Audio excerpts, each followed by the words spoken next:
Bienvenido al video explicativo del formato de debate parlamentario británico de la Sociedad de Debate de la Pontificia Universidad Católica de Valparaíso. La primera pregunta que debemos responder es ¿de dónde proviene el formato de debate parlamentario británico? Su nombre nos da un indicio sobre la fisonomía, la forma que tiene este formato. En efecto, el formato de debate parlamentario británico busca reflejar la discusión política llevada a cabo en el Parlamento británico al momento de discutir una ley o una acción política a seguir. Por lo mismo, te vas a dar cuenta que el formato recoge términos como primer ministro o líder de la oposición. En concreto, no es sino una simulación estructurada de una discusión política en la que la materia objeto del debate, denominada moción, es lo que debe discutirse entre bancadas de gobierno y oposición, siendo el gobierno el encargado de defender la moción, mientras que la oposición tiene la tarea de argumentar su rechazo. Las claves para poder entender lo básico de este formato son tres. Tienes que tener claridad sobre los tiempos, tienes que tener claridad sobre la moción y tienes que tener claridad sobre los roles. En cuanto a los tiempos, debes tener presente que la moción, es decir, el objeto del debate, lo que se va a discutir, se te va a entregar solo con 15 minutos de anticipación. Tienes 15 minutos para que, junto a tu compañero, logres diseñar una estrategia argumentativa que te permita defender adecuadamente la postura que te ha correspondido en el rol que te ha tocado. Luego de estos 15 minutos, dispones de 7 minutos para el desarrollo de cada uno de los discursos. Es decir, tu discurso durará 7 minutos, al igual que el de tu compañero. Finalmente, dentro de estos 7 minutos, entre el minuto 1 y el minuto 6, probablemente sonará una campana o un aplauso. Eso significa que en ese lapso cualquier persona del equipo adversario podrá realizarte algo que se denomina punto de información, que usualmente se solicita levantando la mano o haciendo una expresión breve. Los puntos de información son requerimientos, preguntas o consultas que realiza el adversario en un lapso que no debería ser mayor a 15 segundos, en los cuales trata de requerir información relevante o trata de atacar alguna de las cuestiones que estás diciendo. El segundo elemento clave para poder comprender bien este formato es aquello que denominamos moción. La moción es una frase que usualmente fija la materia que se va a discutir en el debate. Será el gobierno el encargado de defender la moción, mientras que la oposición será la encargada de oponerse, rechazar lo que propone el gobierno al presentar esta moción. El gobierno debe realizar una labor de interpretación de la moción para poder así crear un buen debate.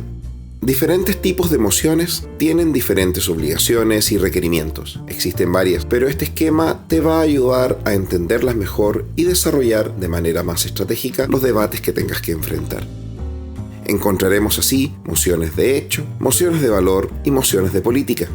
Cuando hablamos de mociones de hecho, hablamos de si algo es o no es, en el fondo una cuestión de determinación factual.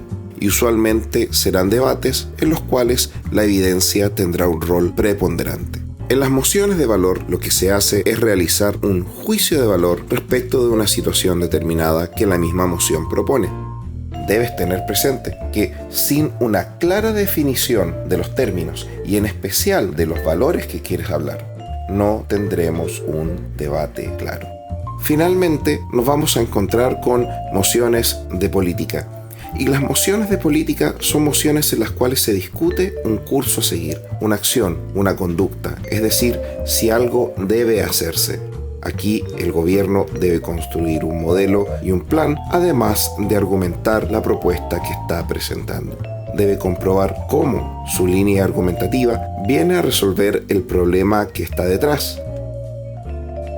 La tercera clave que debemos tener presente son los roles.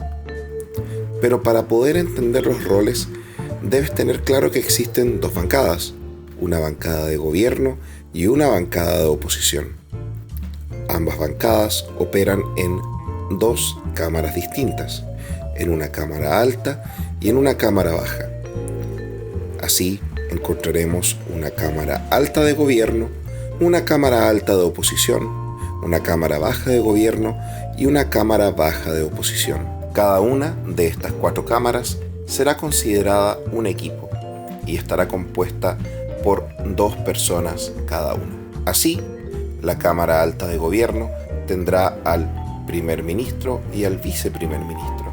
mientras que la Cámara Alta de Oposición tendrá al líder de la oposición y al vicelíder de la oposición.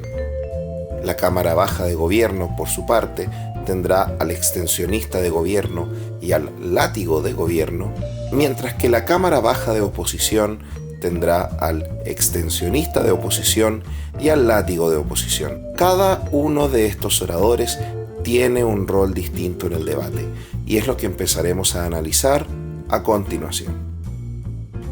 Hablemos del primer ministro. El primer ministro es el primer orador del debate.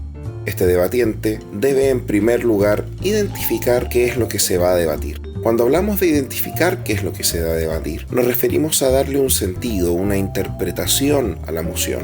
Solo dejando claro de qué se va a tratar el debate, podemos entender que el primer ministro ha cumplido claramente con la obligación de esclarecer qué es lo que vamos a debatir. Por otro lado, también es relevante conceptualizar los términos de la moción. Cuando das un sentido claro a las palabras importantes de la moción, lo que haces es permitir un trabajo claro para los jueces y que tus colegas debatientes puedan identificar de forma precisa de qué estás hablando cuando, por ejemplo, te refieres a un término que está presente en la misma moción que estás planteando discutir. Si estamos en el supuesto en que estamos en una moción de carácter político, el gobierno debe desarrollar un plan, un modelo, que permita explicar cómo va a implementar la moción política que está presentando a discusión en el Parlamento. Pero además puede agregar, y esto es una herramienta estratégica, algo que se denomina reserva, es decir, ciertos puntos de la discusión que van a ser excluidos del debate, por un lado por razones estratégicas, pero por otro por ser circunstancias excepcionales que escapan a la regla general de lo que se va a debatir. Finalmente, debe enunciar y desarrollar los argumentos que utilizará su bancada a lo largo del debate. Hablemos ahora del líder de la oposición. El líder de la oposición sale inmediatamente después del primer ministro. ¿Cuáles son los objetivos que debe cumplir? En primer lugar, puede impugnar las definiciones porque no han cumplido con los criterios que establece el reglamento. En este punto, tú podrías señalar que no hay un vínculo claro y lógico con la moción, podrías señalar que la definición es autocomprobatoria, que establece una época temporal injusta, ya sea en el pasado o en el futuro, o finalmente establece una circunscripción geográfica injusta. Habiendo dicho lo anterior, vamos al resto de sus labores. En primer lugar, el líder de la oposición debe refutar los argumentos que ha desarrollado el primer ministro. En segundo lugar, deberá criticar el plan del gobierno si estamos en presencia de una moción de carácter político. También podrá criticar que no existe un plan si, estando frente a una moción de carácter político, el gobierno no ha presentado ningún modelo o plan para su implementación. Finalmente, deberá enunciar y desarrollar los argumentos de su bancada. Es aquí donde la oposición desarrollará argumentos para sostener su rechazo. No debes confundir la refutación que hace el líder de la oposición a los argumentos del primer ministro con la propia sustancia que tiene la oposición en este debate y que se identifica con la línea argumentativa de la oposición. Es este el rol que tiene el líder de la oposición en el debate. Luego del líder de la oposición viene el viceprimer ministro. ¿Cuáles son las tareas de él? Deberá refutar los argumentos del líder de la oposición, es decir, la misma tarea refutativa que tenía el líder de la oposición con el primer ministro, la tiene el viceprimer ministro con el líder de la oposición. Por otro lado, deberá reforzar los argumentos del primer ministro. ¿A qué se refiere con reforzar los argumentos del primer ministro? Deberá restar valor a las críticas o refutaciones que haya formulado el líder de la oposición a los argumentos del primer ministro, de manera tal que los argumentos del primer ministro se mantengan presentes en el debate. Finalmente, deberá desarrollar la materia argumentativa propia que le corresponde en el desarrollo del debate.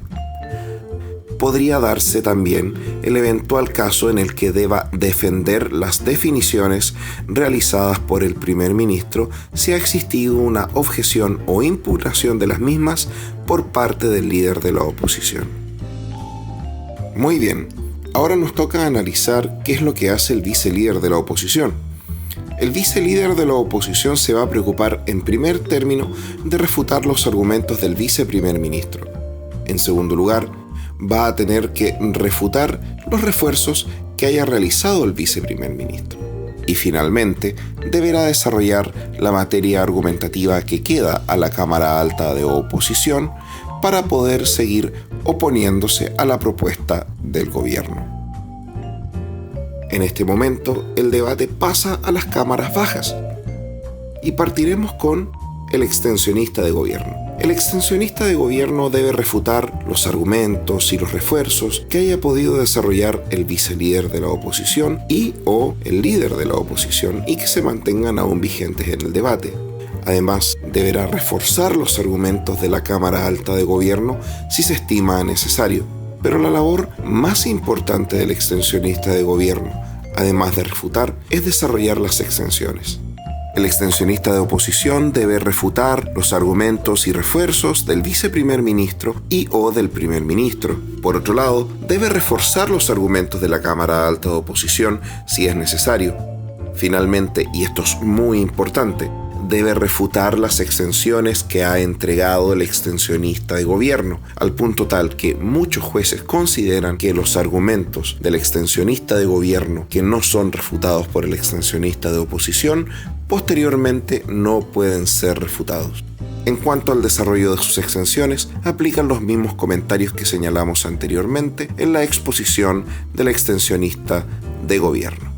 Cuando hablamos de extensión, ¿a qué nos referimos? Una extensión podrá ser, por ejemplo, un argumento nuevo dentro del debate, pero también podrá ser una extensión, una profundización.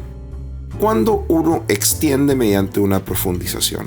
Cuando, por ejemplo, entrega más evidencia para sostener un argumento que ya había desarrollado la Cámara Alta. Pero también puedes desarrollar una extensión profundizando una materia que ya había sido desarrollada desde una perspectiva nueva. El látigo de gobierno tiene como primera tarea refutar los refuerzos realizados por el extensionista de oposición. Por otro lado, deberá preocuparse de refutar las extensiones que haya desarrollado este extensionista. Y finalmente, deberá hacerse cargo de las críticas que haya hecho el extensionista de oposición a las extensiones del gobierno. Es decir, esta labor de reforzar. Y finalmente, y esto es muy importante, es facultativo para el látigo de gobierno desarrollar argumentos propios. Una vez hecho esto, empieza quizás su tarea más importante, realizar una síntesis del debate.